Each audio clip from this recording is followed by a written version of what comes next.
king of Bitcoin, to be a part of it with me. And so that's how we put it together. But just when you think about what I'm saying, if I'm right, this is going to be worth 10x where it is today. And that would make it the size of gold. And gold, Julia, in terms of the overall capitalization of liquid assets around the world, at $18 trillion, it's still quite small. It's still quite insignificant. So Bitcoin can get to that number, frankly, without surprising anybody, without having it be a monumental move or monumental monetary crisis anywhere in our society. I said at the beginning of this year, halving cycle's coming in April. Wherever this thing is in April, it'll be 4x that by the end of the cycle. Bitcoin has seen remarkable growth in recent years, evolving from a niche digital asset to a mainstream financial instrument. At the start of 2024, the cryptocurrency was positioned for another significant surge, with experts forecasting substantial gains. In April, when Bitcoin was trading around $60,000, prominent market analyst Anthony Scaramucci predicted it could climb to $170,000 by the end of the market cycle.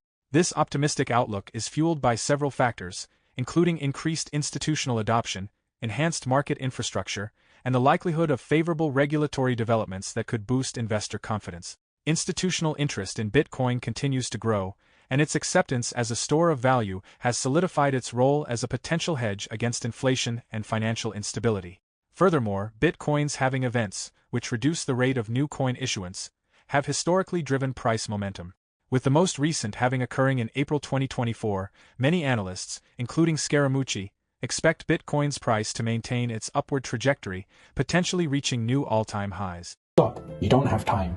Don't miss out this 2025 bull run. Educate yourself first ahead of the crowd. We have created the ultimate step-by-step crypto cheat guide that will guide you this bull run. Unlock the secrets of crypto and make smarter investments today. Now by clicking on the link below to get your exclusive copy just under $10. So I have Buffett's view of the market long term. You know, I understand that Mr. Buffett is selling stocks now. He's built a cash war chest of $350 billion. If we have a 20 or 30% correction in the market, people will look back at that and say, okay, well, Buffett saw something. He didn't like where asset prices were. He didn't like where the market was priced relative to GDP, relative to forward earnings, relative to book. And so he started shedding some of his assets. He's 93 or 94. He's a very, very smart, brilliant investor. I do like to follow him. So there could be some air pockets ahead for the market. I'm not saying that there isn't, but I have his longer term view of the market, meaning I look at the market right now and it could be expensive on all those metrics, but there's something happening that is transformative. It's very, very different from the dot-com revolution.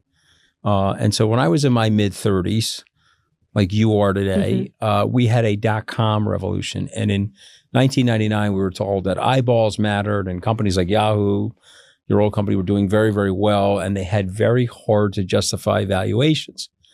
And then the market imploded. Those stocks went down 40, 50, 60, 80%. Some of those companies went out of business. But the great companies, like an Amazon, may have gone down 80 or 90%, but look at where it is today.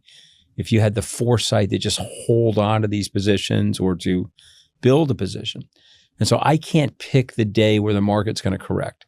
But it's not a matter of if the market will correct, it's when the market will, because this is the nature of stock markets, is the nature of cycle. So when I look at AI, is there an AI bubble? Perhaps there is. Is there a bubble in the Mag 7? You know, those 7 great stocks that are all worth $1 trillion plus, and they are heavily, if you cap adjust the S&P 500, they're heavily, 25, 30% of the overall 500.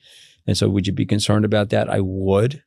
But then I look at the monumental amounts of growth, the productivity gains, the age of robotics, the age of therapy, you know, talking about biotechnology. We're moving from chemotherapy to immunotherapy. We're moving from, they're going to take cells out of your body and they're going to make a tumor, and then they're going to put it into an AI chamber and they're going to develop compounds to hit the cells with. And then the computer is going to say, you know, this person's DNA is sequenced this way, and these drug compounds will eliminate that tumor without causing any negative overall negative impacts on the patient's body, right? So we're moving from chemotherapy to advances in immunotherapy. It's going to drop the percentage of healthcare the GDP percentage that we spend on healthcare. The robotics are going to improve the way we're delivering goods and services, going to lower costs. It's a disinflationary thing. AI is going to, in some ways, hurt certain industries and hurt certain jobs. But every time that that's happened, better jobs have come out of it. What happened is because of the proactive suppression of the digital economy, digital assets in the United States by Elizabeth Warren and Gary Gensler, the prices that you're seeing today, in my mind, people say, oh, wow, Bitcoin zoomed up. No, Bitcoin was artificially suppressed by poor regulators, capricious, arbitrary, czarist-like regulators that have now been removed from the system due to the fairness of a democracy, and they're gone. And so now the price is back to where it should have been and could have been in January of 2022. And so I think these prices are actually low.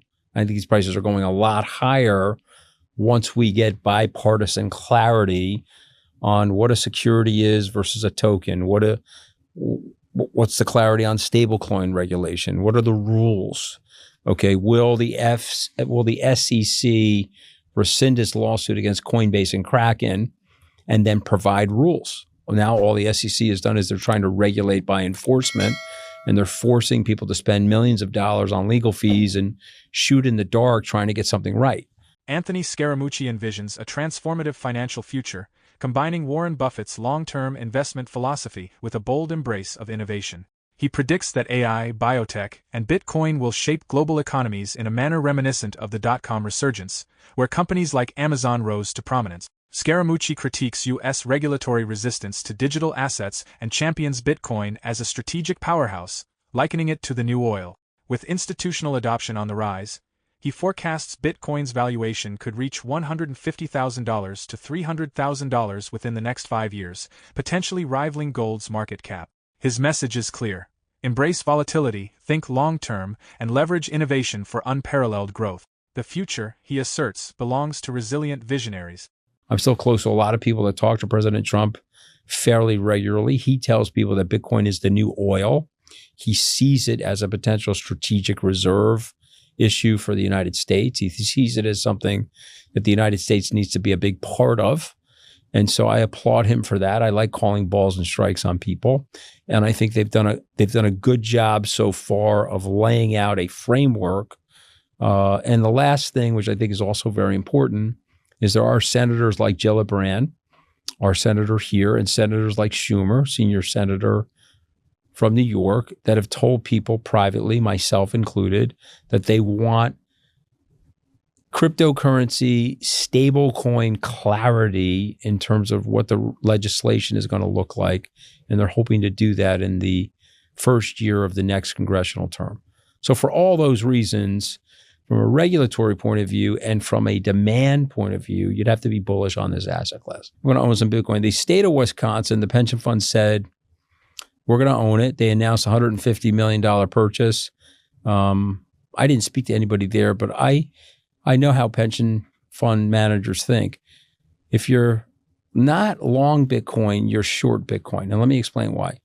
Because it will eventually be in the pie chart of global tactical asset allocation. So every big pension fund has some gold. Every big pension fund has real estate.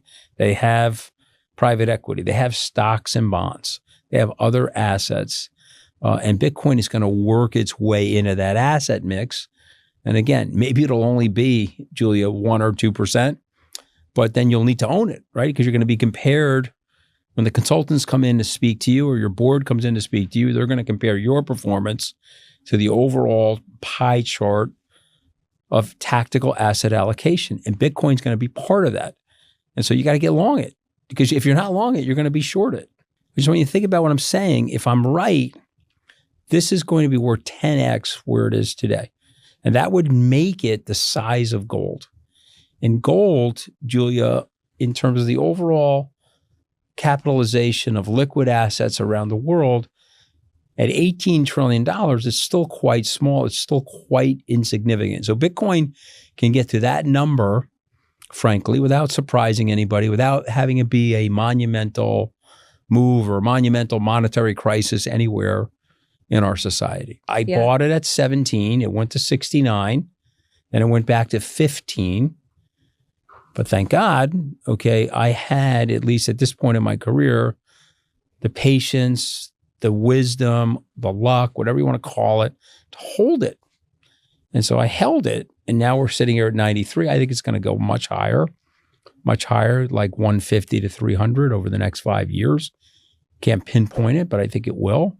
And I want to be a part of it. And I want my clients to be a part. I want my clients to not miss out on this. And I want them to be a part of it with us. Bitcoin's recent price action underscores a market grappling with uncertainty as bullish momentum fades. On Thursday, Bitcoin surged to a record high of $13,900 before plummeting to $91,400 and closing near $997,000. This dramatic two-week trading range formed a high-wave candle with small bodies and long wicks, signaling indecision. While bulls pushed prices upward, sellers countered, leaving Bitcoin unable to hold above the critical $100,000 mark. Analysts warn of overcrowded long positions and a bearish divergence in the relative strength index, suggesting a potential consolidation or bearish shift. A breakout from Thursday's range could clarify the trend, either triggering more selling or reigniting bullish momentum. Compounding the uncertainty, the premium on December Bitcoin call options has dropped, reflecting dampened bullish sentiment amid heightened volatility. The high wave candle serves as a cautionary reminder of market fragility at record valuations. Whether this signals a temporary pullback or a deeper correction remains to be seen. As Bitcoin's next moves will be pivotal for market sentiment, what do you think about its future growth potential? Could it reach the levels Scaramucci forecasts, or is the risk too high? Share your thoughts below. For more Daily Dose Crypto news, check out these 2 awesome videos on your screen. Click now and we will see you on the next video.